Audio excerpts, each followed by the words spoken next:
Joan Crawford was a legendary actress known for her captivating performances on the silver screen during the golden age of Hollywood. Born Lucille Fay LeSueur in 1906, Crawford rose to fame in the 1920s and 1930s and became one of the most iconic leading ladies of her time.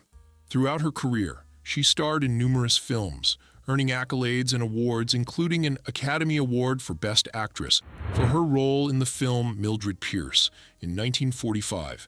In addition to her successful acting career, Crawford was also known for her glamorous personal life and lavish lifestyle, which included her stunning home in Brentwood, California. Today, we have gathered all rare vintage images of Joan, making sure you can step inside her life and her homes in Brentwood and New York, where she lived her life with a smile, got married, raised children, met her final love, devoted herself to pet raising, and loved making decorations.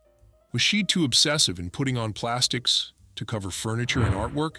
We might say yes, but she made it with style. Shall we start? Before young Lucille would peak upon the Hollywood luxury and make a name we all know as Joan Crawford, she was living in her hometown of San Antonio, where life wasn't too promising. Shortly after Crawford's birth, her father abandoned the family and they moved to Lawton, Oklahoma. She didn't have a pleasant upbringing. In the end, the family lived in a laundry where her mother could make a living. According to Joan's memoir, My Way of Life, she later resided at a boarding school and paid for it as a working student. Crawford was determined to escape her miserable upbringing and went on to become a Broadway chorus girl. A Metro-Goldwyn-Mayer talent scout spotted her in New York City, and in 1925 she relocated to Hollywood. The early years of Los Angeles were characterized by small spaces and long-term hotels, such as Culver City's Hotel Washington. In order to establish more lasting roots, Crawford stayed there for 6 months, until it was time to move on. The most important property in her lifetime was an estate that became synonymous with the screen star who owned it for 26 years. El Jodo, Brentwood. Located in the exclusive Brentwood neighborhood of Los Angeles, 426 North Bristol Avenue, Crawford's home was a sprawling estate that reflected her status as a Hollywood icon. In 1929, she paid $57,000 for the property and gave it the fanciful nickname El Jodo, a combination of her name and her husband Douglas Fairbanks Jr. The couple divorced in 1933, but Crawford kept the house and made constant improvements to it over the years. She stuffed it full with gold and green brocades and silks. The house was a Spanish-style mansion with a graceful curving driveway leading up to its grand entrance. When the couple just moved in, there was a minimal set of furniture, including pieces Joan had taken in from her smaller Roxbury Drive house. Within the first year, they had begun to fill in the space with personal memorabilia and make it look like a real home. But there were not only 2 of them.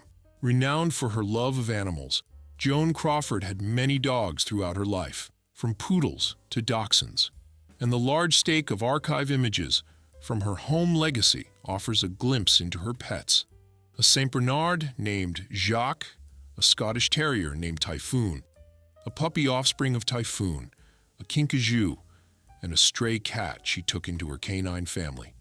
A 6-bedroom and 10-bathroom mansion set back from the street and tucked away behind gates was immortalized in vintage souvenir postcards from the movie Star Homes series.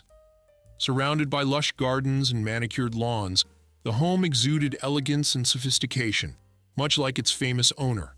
Crawford's taste in interior design was equally refined, with luxurious furnishings, rich fabrics, and exquisite artwork adorning every room of the house. The Spanish villa was making a rapid transformation into a grand Georgian-style estate, mirroring Crawford's own rise to stardom, making it a fascinating subject for both film buffs and architecture enthusiasts alike. The red brick exterior, adorned with white trim and shutters, became an instantly recognizable landmark in Brentwood. The house's interior was a masterpiece of vintage Hollywood design. Spacious rooms, opulent staircases, and high ceilings all contributed to the elegant and sophisticated ambiance. The living room, which was intended to host Hollywood's elite, served as the center of the house.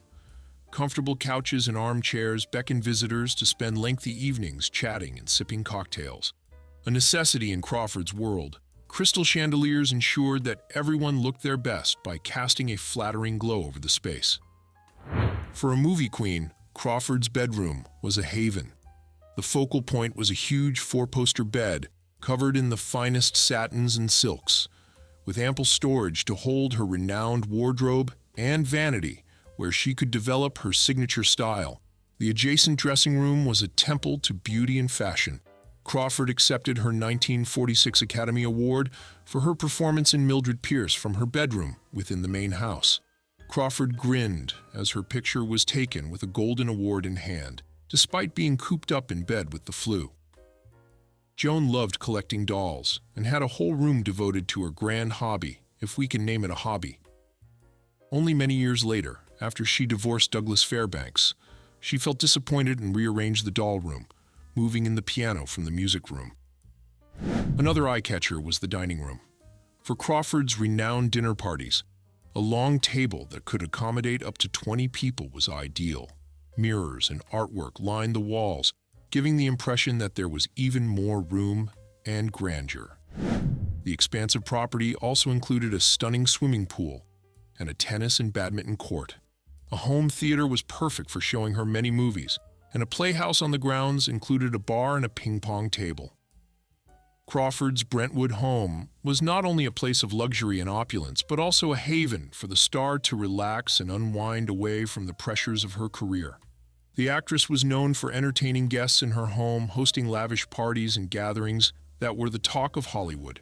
Crawford's home also served as a sanctuary for her, a place where she could retreat from the public eye and enjoy some peace and quiet.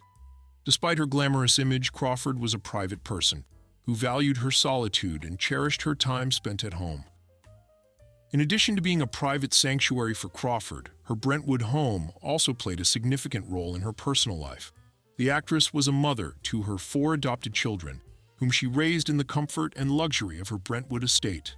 The actress was known for her strict parenting style, but she was also a loving and caring mother who wanted the best for her children. However, not without shadows that later were brought to light.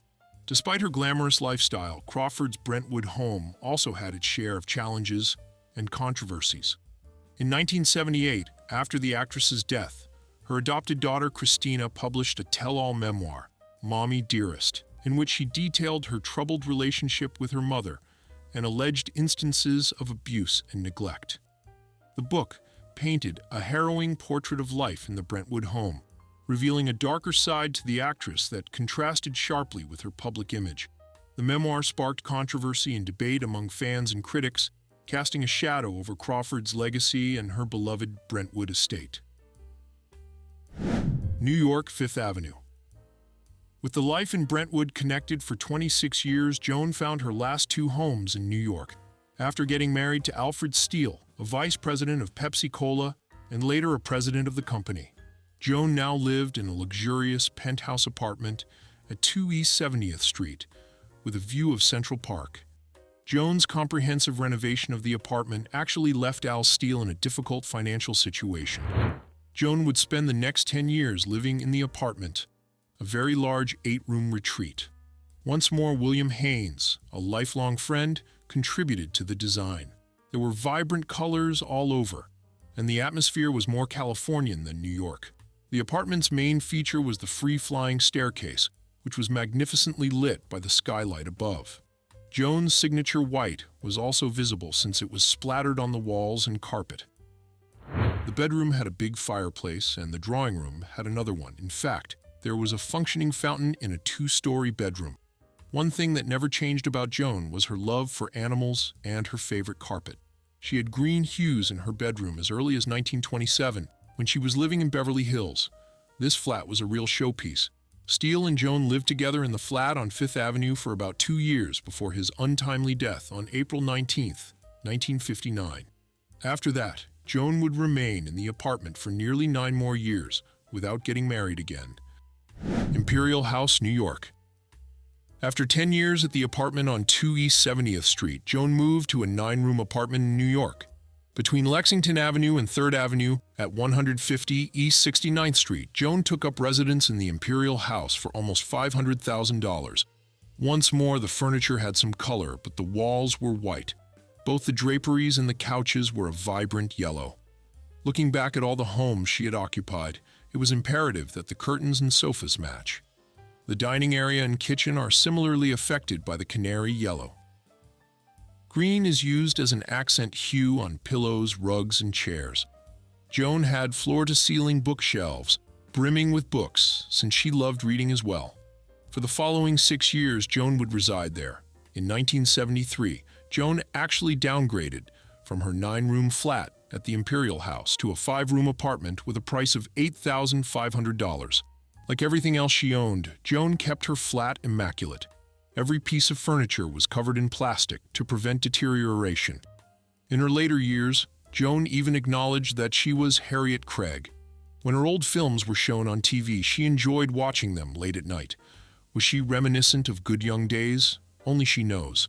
But we know for sure she was missing her Brentwood home, her doll room, and getting her sleeves on interior designing. In the years following Crawford's death, her Brentwood home underwent several changes in ownership and underwent renovations and updates. The mansion remained a symbol of the actress's enduring legacy and influence in Hollywood, and it continued to attract interest from fans and admirers of Crawford's work. Since the Golden Age time, the Brentwood real estate market has become one of the most desirable in Los Angeles, with celebrities and tech moguls alike clamoring for properties in the area.